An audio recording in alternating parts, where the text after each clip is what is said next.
culture, resistance, and dialogue. The idea of ethnography as a kind of conversation is now common in anthropology, as common as the idea of ethnography as a kind of natural science once was. Some people misinterpret the presence of ethnographers in their texts as a form of narcissism, and condemn what they see as the navel-gazing quality of current ethnographic narrative. Those critics will not be happy with this effort. But I see the reflexivity of contemporary ethnography as an honesty about the limitations of our vision, that has too long been suppressed in the interests of creating a false aura of authority about our work. Relinquishing that authority is not easy, and it is particularly not easy to share authority with one's interlocutors, without denying one's own ultimate responsibility for a text. Dialogical ethnography with a community in struggle is even more fraught with difficulties, moral, methodological, and literary, than usual. Extraordinary circumstances create extraordinary demands for anthropology. Who knows whether I did it right, in a way that is enlightening rather than mystifying, in a way that will help rather than hurt, or, at least, in a way that will do minimum harm to those on whose welcome this work was predicated. With other scholars, and perhaps particularly with other women scholars, I believe we have to reflect carefully on these matters, too long neglected in the name of academic freedom and scientific hegemony. While I cogitated on these questions toward the end of 1994, as transcriptions of interviews with Sikh militants were proceeding apace, a debate broke out among the Sikh community with regard to a new book on Sikhism, by Harjot Oberoi, holder of a chair in Sikh and Punjabi Studies, at the University of British Columbia in Vancouver. I watched this interaction with great interest, and I found myself weighing my own relationships with Sikhs against those of Oberoi, and discussing both with them. The dialogue between myself and the Sikhs intersected with the dialogue between myself and other scholars at this critical point, expressed in the publication of an academic volume, that excited vehement argument in the community under study. I therefore go into this juncture in some detail, as a means of bringing together the complex point at which author, subjects, and academic audience are joined in somewhat dissonant conversation. Since it is into this nexus that the present book will be inserted, it seems necessary to flesh out this context in order to convey to the reader the fuller meaning of this book, whose political and academic context makes it more than the words typed on these pages, and the meanings construed from them by individual readers. Weapons at the door. One of my first encounters with militant Sikhs was at San Pedro prison.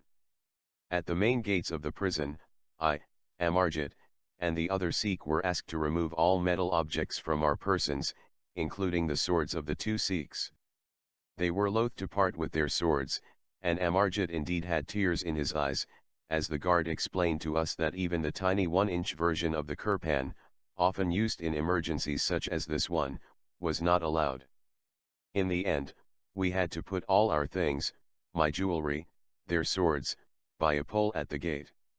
The guard did not want to even claim responsibility for their safekeeping, while we visited the prison. Thus denuded, we went in to interview Sikh prisoners.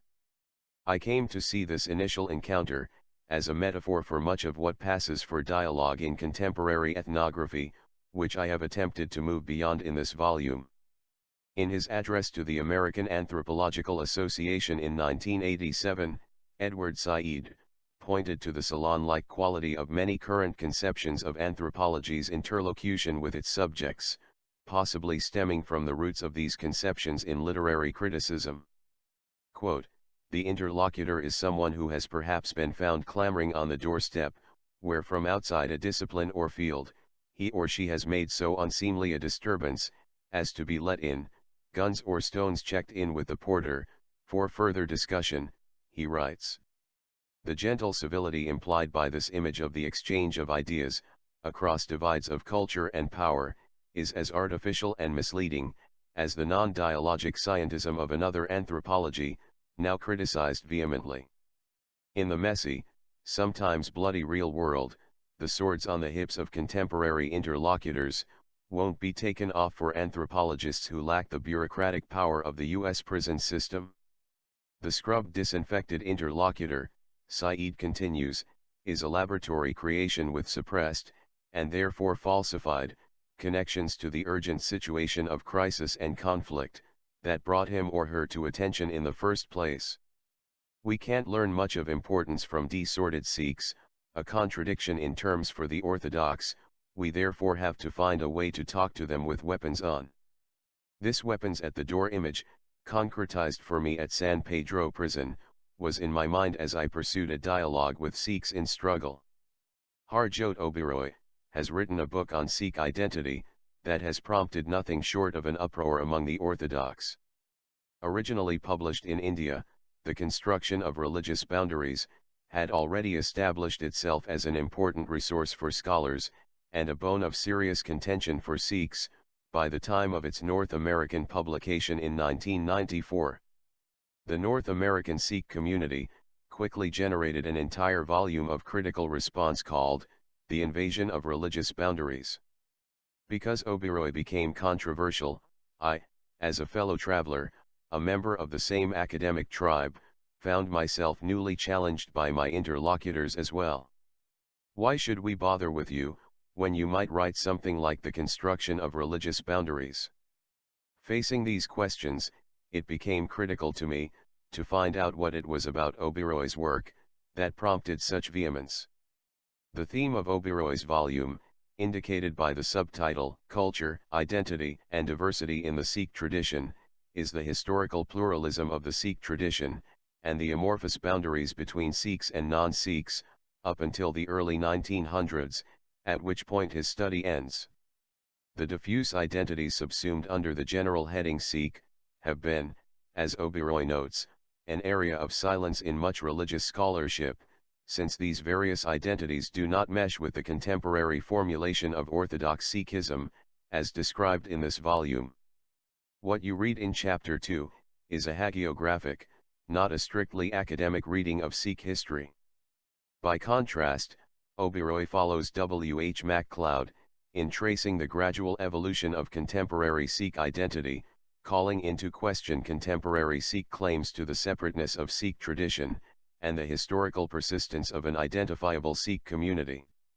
In its challenge to received notions of Sikh identity, Oberoi's book is recognizable as an example of the current deconstructive genre in academia, unpacking invented traditions and imagined communities, to reveal a much more fluid picture of social life.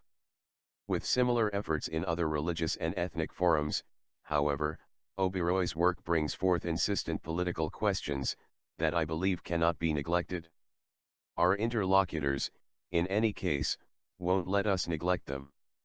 Oberoi begins his study, with what has become a commonplace questioning of the usefulness of religious categories in reference to India, starting with the diffuse quality of the Hindu tradition, and the recency of the label Hindu, and moving on to propose a parallel vagueness in the category Sikh.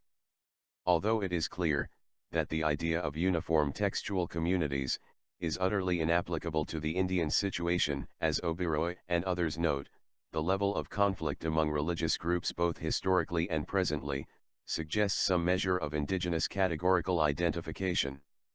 From Wittgenstein, we know that not all members of a category, must share a fixed set of features for the category to be cognitively viable, a fact apparently lost on academicians who, failing to find a set of shared attributes, announce the non-existence of community. For Oberoi, however, the disestablishment of classically conceived religious categories, provides the backdrop to his chronological examination of Sikh identity, from the inception of the tradition in the 15th century, through the Singh Sabha reforms of the 19th.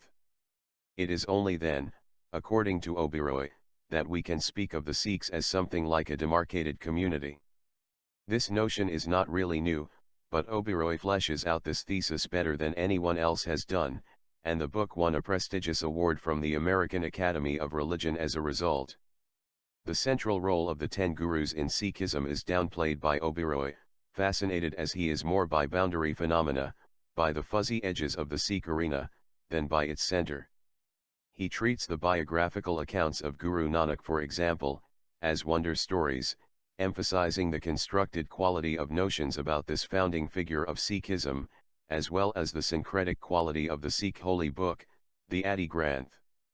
Here we have an obviously important disjunction between Oberoi's view, and that of Orthodox Sikhism, where he sees the Catholicity of stories about the first Guru, and the diversity of contributions to the Adi Granth, as indicators of the lack of a separate or definable identity on the part of the Sikhs. They treat these as measures of the spiritual universalism of their tradition. The radically different morality espoused by Guru Nanak and his successors, e.g., the rejection of caste, is de-emphasized by Oberoi, who follows mainstream Hindu thought, in considering the Sikhs themselves as one branch of a broader Hindu, or Indian social and spiritual world, with caste affiliation as a crucial component of that world.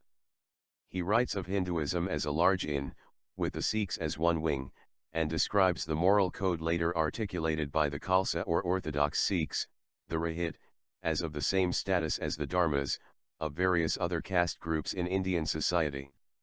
The question of just how heterodox traditions fit into, alongside of, or against the overarching Hindu framework in India, goes beyond the case of the Sikhs alone, of course, as noted in Chapter 5 of this book. Buddhists and Jains, classed with Sikhs as part of the Hindu community for some purposes, e.g., in the controversial Article 25 of the Indian Constitution, are also focal points of issues of category definition on the subcontinent. In fact, Oberoi's comment at the end of his book, the Guru's only intention in initiating Sikh tradition, was to remove the social and moral evils which had seeped into the fabric of Hindu society, is a near paraphrase of former President Radhakrishnan's formulation, of the Buddha as Hindu reformer, now as axiomatic to Hindus, as it is abhorred by Buddhists. The congruence between Oberoi's vision and that of Brahminic Hinduism, is inescapable for non-Hindu readers, though unremarked by the author. This subtext of the book is not immediately apparent to the non-specialist audience, which may not be aware of the extent to which mainstream Western scholarship on India follows traditionally Brahminic conceptions of the Indian social order. But these congruities, being linked literally to life or death questions in India today, leap out persistently for the politically situated Sikh reader. Continuing this tradition, Oberoi sets up a dichotomy between what he calls Sanatan Sikhs and Khalsa or Orthodox Sikhs, proposing that the pluralistic eclecticism of the wider Sikh community, including continuing attention to caste, celebration of Hindu festivals, veneration of pairs, and so on, was simply a way of life in rural Punjab seen as Sanatan, or from time immemorial. Oberoi draws on Foucault to discuss the ways in which the Sanatan episteme was gradually overshadowed by the Khalsa episteme, that rejected the poetic, ludic, magical qualities of Sanatan Sikhism, in favor of a more linearly defined, and ethically Puritan scriptural orthodoxy. Culminating in the Singh Sabha reforms that formed the foundation of contemporary Sikhism, the Khalsa episteme focuses, Oberoi says, on the three Gs. Guru, Granth, and Gurudwara, and can most effectively be seen as the movement of an indigenous elite, to appropriate the wider tradition in its own interests. That this appropriation led to the current situation of polarization between the Khalsa-dominated Sikh tradition, and the Hindu community it perceives as both alien and repressive, is the political message left hanging in the air, as the book concludes well before the current Sikh-Hindu tensions. Although the construction of religious boundaries is an objectivist rendering of Sikh history, without an explicit political message, the way Sikh history is construed here, effectively subverts any understanding of Sikh militancy, in terms other than fanaticism. The fact of conflict, which has spawned the resistive posture of the Khalsa Sikh, is entirely absent from his book. There is barely a mention in the book of Afghan wars, Mughal domination, the persecution of Sikhs and Hindus both, and the eventual Hindu nationalism, that molded the anti-colonial movement and the current state of India.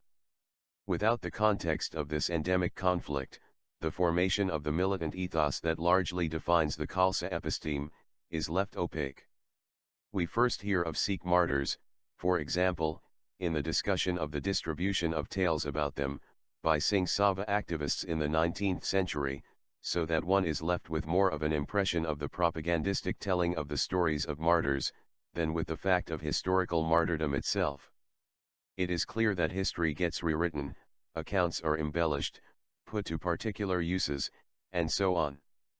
But to leave out the actual fact of persecution and execution of Sikhs, is itself a rewriting with important repercussions. Likewise, the missionary aspects of Arya Samaj activities, which played a significant role in prompting calls for orthodoxy among the Sikhs, is ignored, giving a lopsided picture of why Sikh sentiment coalesced around a relatively uniform understanding of Sikh identity. The consolidation of the Sikh community, expressed through and since the Singh Sabha movement, is both a matter of fundamentalism and of resistance, and the way in which these axes intersect, is of critical interest. Without attention to intergroup conflict, one perceives the solidification of collective identity, solely as the result of the first part of this equation. Community boundaries are thereby effectively depoliticized, and for secular Western readers, undermined. For those interested in demonstrating the separateness of the Sikh nation, and in justifying the struggle to achieve a Sikh homeland today, Oberoi's book is highly problematic. And indeed the response provoked by the construction of religious boundaries in the Orthodox Sikh community, has been dramatic. Not only are Sikh critics of Oberoi upset by this aggressive work of mischievous propaganda, as one contributor to the new volume of criticism calls it, but they are taking action to try to unseat Oberoi from the academic chair he holds at UBC, which is partially funded by contributions from the Sikh community. They have held meetings at various locations in North America and Punjab to discuss the situation, as well as bringing the Akal Takht into the fray. Oberoi himself has addressed criticisms from the Orthodox circle, but eventually found it unamenable to dialogue.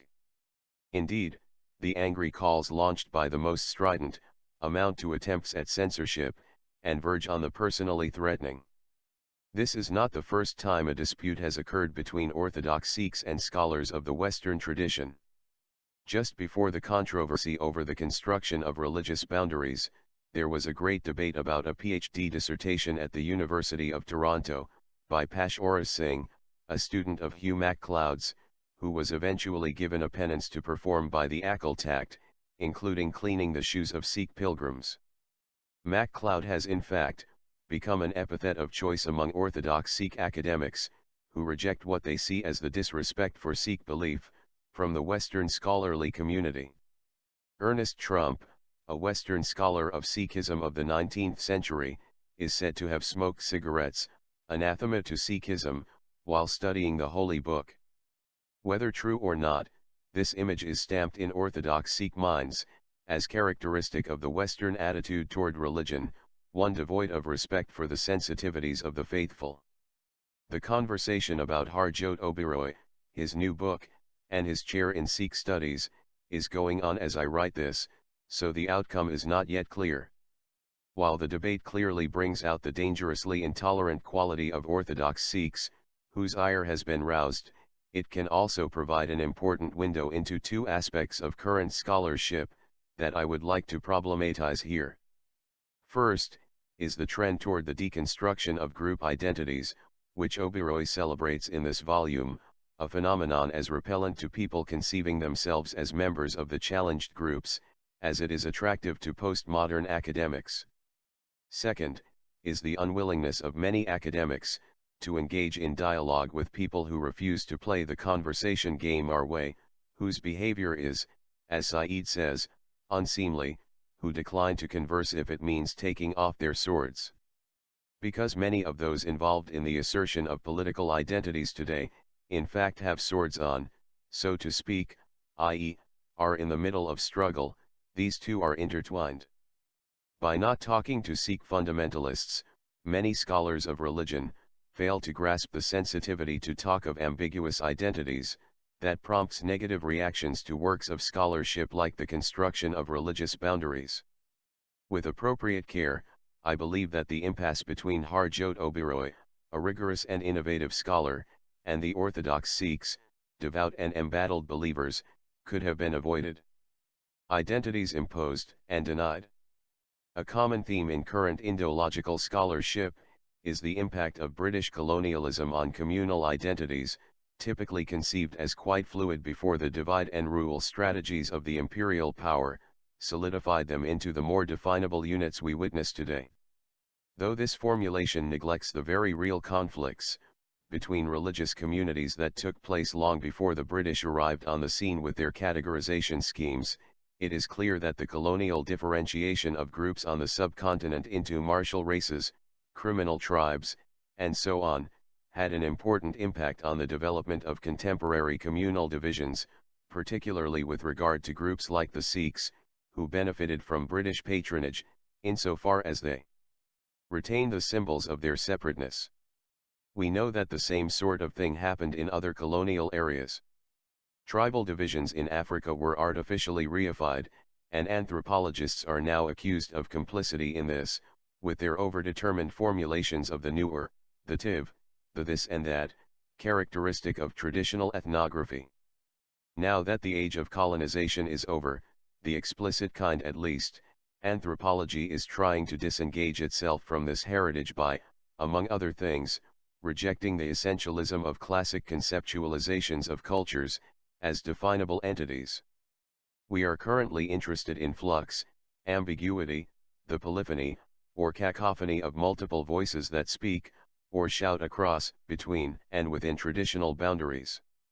Oberoi's perspective on Sikhs as goddess worshippers, venerators of Muslim pairs, and caste-based social actors, is of this genre, and will therefore certainly be applauded by those up to date on postmodern ethnography. So why does this vision anger many Sikhs? Why does Richard Handler's vision of Québécois culture, so challenging theoretically, and so important substantively, anger many Québécois? One could name countless similar examples. The answer often given is that these perspectives undercut the ideological formulations of indigenous elites, whose own power base depends on the acceptance of invented traditions and imagined communities as wholly real. Thus Oberoi talks about resistance to orthodox elites in Sikhism, making the orthodoxy as resistance narrative of Sikh history appear to be propaganda. The subversion of this narrative, as in the construction of religious boundaries, can then be seen as actually liberatory. But, predicated as it is on a consideration of Sikhism, utterly independent of the domination/subordination dynamic, vis-a-vis other communities, this model is a charade. Orthodox elites succeeded in redefining Sikhism, because people saw them as taking the lead in resistance, to first Muslims, then Hindus, just as Québécois nationalist elites succeed, insofar as they do, because of Quebec's historical relationship of subordination to Anglophone Canada. If one looks just at Sikh, or Québécois tradition, this success is enigmatic. It's the broader political context that makes it understandable, in terms other than the acquiescence of the masses to fanaticism. Richard Handler, who has been most forthright in explicitly grappling with these issues, says bluntly that ethnography should be destructive of group myths, that one should be careful not to echo the ideologies of the people one studies, even to reject calling them what they want to be called, for example, the Québécois, as an act of complicity in myth-making. This metaphor is echoed ironically, in the title of the Man, Sadi and Gil volume responding to Oberoi, which was originally titled, The Destruction of Religious Boundaries. The title was changed when the editors realized it might be taken to imply that, Sikh identity could indeed be destroyed. These critics, in any case, probably do not imagine that there are academics, who might take pride in destruction, as indicative of acute ethnographic acumen. The two valuations of destructive/destruction here, show the semantic gulf that divides the worlds of academia and politics. Is there any way to talk with people who reject destruction, without giving up the usefully skeptical attitude of contemporary ethnography, to stand up for the human rights of suppressed groups, without going along with the myths they have created? Can we talk about making culture without making enemies? The problem here is that the artificial reification of groups that scholars like Handler and Oberoi appropriately react against, is both a theoretical and a political matter. When the people whose group identities we deconstruct, are using those identities as leverage points against domination by others, experiencing a collective identity with swords on, so to speak. Academic discussion of the historical constructedness of categories, not only seems absurdly abstract, but can be taken as the outright sabotage of assertions of group rights. Hence the tension between Harjot Oberoi and separatist Sikhs. What he writes as an avowedly non-political, ethno-historical tract, is taken by the sordid as mischievous propaganda. There is undeniably paranoia here, but there is also something we can learn from. Part of the current popularity of the deconstruction of group identities in anthropology resulted from a belated recognition of the discipline's partnership with the colonial enterprise, which used imposed identities to control and ultimately exclude others. The ignored fact in most discussions of the reification of group identities by the powerful, however, is that such reification is only one way in which power can be maintained. Aware as we now are of the impact of European colonial domination on the world, and on our discipline, and evident as it has become, that the superordinate definition of groups was a key part of this domination, we now emphasize it to the neglect of strategies of domination, on the part of liberal democracies and post-colonial states today, that involve not the imposition, but the denial, of group identities. It is no longer acceptable in the international forum, to label people as belonging to alien groups, and then to ghettoize them, or cleanse them. Witness the global condemnation of apartheid South Africa, or Serbian expansion.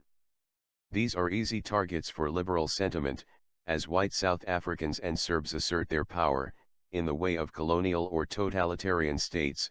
They are reminiscent of fascism. In their labeling of people as other, they hint of concentration camps and gas chambers. But the more insidious kind of domination, far more common in the world today, is the kind that exalts the individual, and claims the equality of individuals before the state, while in fact replicating a status quo in which a majority community holds continuing power over minority communities. In a one-person, one-vote situation, minorities will generally lose, and, recognizing this, assert themselves as a group. This kind of resistive identity is different from the subservient identities imposed by imperial powers, or from the hegemonic identities claimed by expansionist communities like the Nazis, a fact that eludes many theorists of group identity today, who see in every assertion of collectivity a potential pogrom, e.g., Arthur Schlesinger's popular tract, warning against the excesses of multiculturalism, the disuniting of America. In post-colonial India, this trend is particularly dangerous, as it mirrors traditional forms of hegemony, that refuse to acknowledge difference of Buddhists, of Jains, of Sikhs, viewed simply as another form of Hindu. The domination of a Brahminic Hindu center throughout Indian history, is replicated today in the Hindu resurgence, which claims that being Hindu means simply being Indian, a stance which sounds like an aspect of tolerance, but is taken by non-Hindus as exclusionary, since it equates assertions of the separateness of their religious traditions with treason. That the secular intelligentsia of India has largely gone along with the formulation, that it is the intransigence of the minority communities, and not the appropriation of Indian identity by the majority community that is the problem here, reflects the same liberalism that sees black nationalism, not white racism, as the problem in the United States. The congruence of postmodern ethnography, with the kind of power that asserts itself not by imposing but by denying group identities, and the subtle convergence of Western intellectual tradition, with the rhetoric of the liberal state including India, is obvious to those outside our paradigms, or resisting our states. As Talal Asad points out, it is a notorious tactic of political power, to deny a distinct unity to populations it seeks to govern, to treat them as contingent and indeterminate. It is precisely the viewpoint of interventionist power, that insists on the permeability of social groups, and unboundedness of cultural unities, and the instability of individual selves. This was not true of the colonial state, but it is an appropriate insight into the functioning of the liberal state. In a United States that upholds a melting pot rhetoric, while continuing to keep its African origin ingredients subordinate, and condemning black nationalists as chauvinists, the confluence of an academic milieu, bent on destroying group identity, with the perpetuation of a status quo based on denial of group identities, is clear. The denial of a Kurdish identity in Turkey, where they used to be called just Mountain Turks, the denial of a Pakhtunistan in Pakistan, where it is still called just the Northwest Frontier, and the denial of a Sikh religion in India, where it is called just a wing in a large Hindu inn, are equally prominent examples of the kind of power that claims egalitarian individualism, but supports continued status differences among groups. As Edward Said notes, the implicit consent of intellectuals to the colonial project played a key role in its success. In anthropology, this took the form of the celebration of imposed group identities, through classic ethnography, which we rightly criticize today. But now the terms of power have changed. In the post-colonial state, the destruction of group identities is not a progressive but a regressive act, and it is the exploration of denied group identities that is the most politically challenging avenue of contemporary research.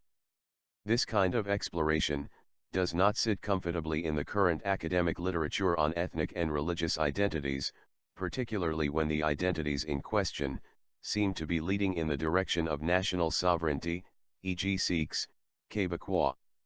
One line of argument suggests that nationalism is itself a Western idea, only secondarily imitated by others, and Handler intimates the same, in arguing that the idea of having a nation of one's own is an aspect of possessive individualism. Ernest Gellner and Eric Hobsbawm, more famously, view nationalism as an essentially outmoded philosophy in an increasingly interconnected world. These ways of thinking sound progressive in the circles of Western intelligentsia, but carry a very different message for people who have developed nationalist aspirations today, as a means of acquiring the recognition they are denied in the liberal states in which they find themselves.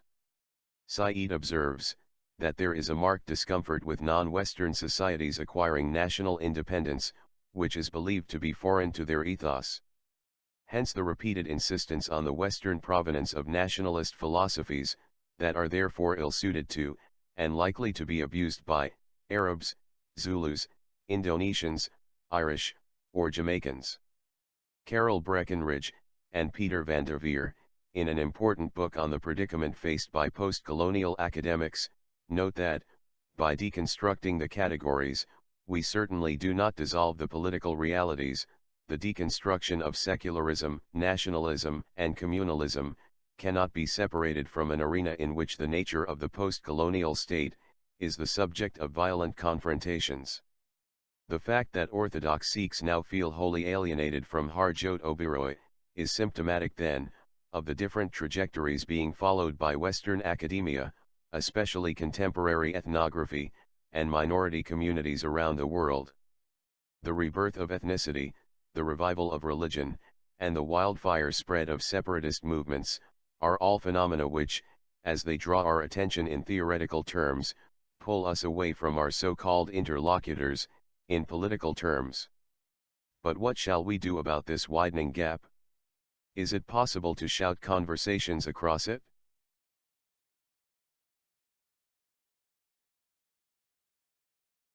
Biological ethnography with a community in struggle is even more fraught with difficulties, moral, methodological, and literary, than usual. Extraordinary circumstances create extraordinary demands for anthropology. Who knows whether I did it right, in a way that is enlightening rather than mystifying, in a way that will help rather than hurt, or, at least, in a way that will do minimum harm, to those on whose welcome this work was predicated. With other scholars, and perhaps particularly with other women scholars, I believe we have to reflect carefully on these matters, too long neglected in the name of academic freedom and scientific hegemony. While I cogitated on these questions toward the end of 1994, as transcriptions of interviews with Sikh militants were proceeding apace, a debate broke out among the Sikh community with regard to a new book on Sikhism, by Harjot Oberoi. Makes it more than the words typed on these pages, and the meanings construed from them by individual readers.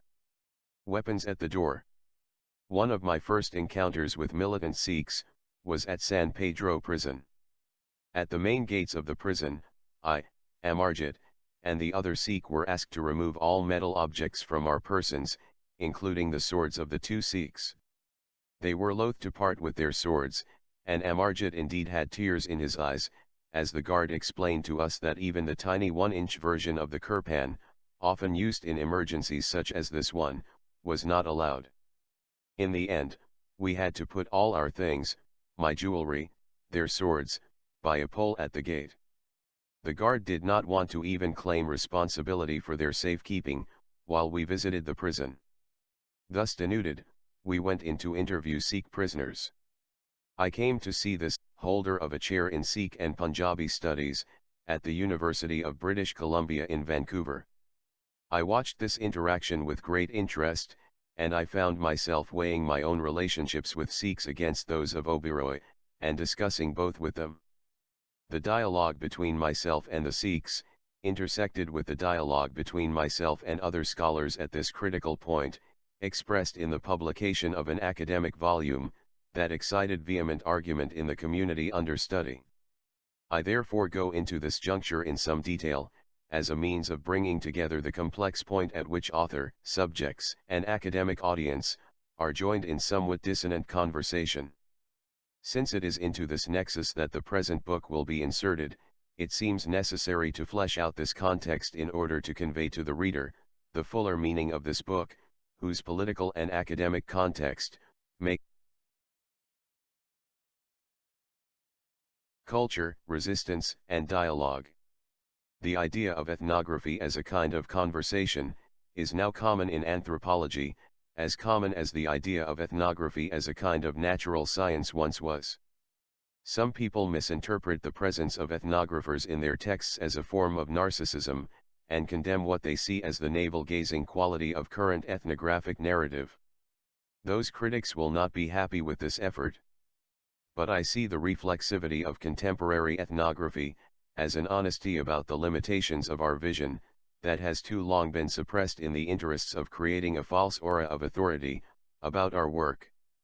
Relinquishing that authority is not easy, and it is particularly not easy to share authority with one's interlocutors, without denying one's own ultimate responsibility for a text. Initial encounter, as a metaphor for much of what passes for dialogue in contemporary ethnography, which I have attempted to move beyond in this volume.